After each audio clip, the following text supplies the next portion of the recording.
വലിയൊരു കാട്ടിൽ അകപ്പെട്ടേനകം വഴിയും കാണാതെ ഉഴലുമ്പോൾ വഴിയിൽ നീർവഴി അരുളേണം നാഥ തിരുവൈക്കം വാഴും ശിവശംഭോ.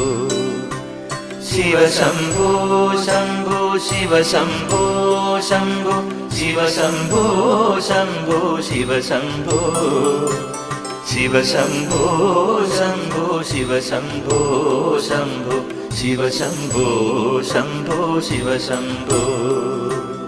എളുപ്പമായുള്ള വഴിയെ കാണുമ്പോൾ ഇടയ്ക്കിടെ 6 പടിയുണ്ട്.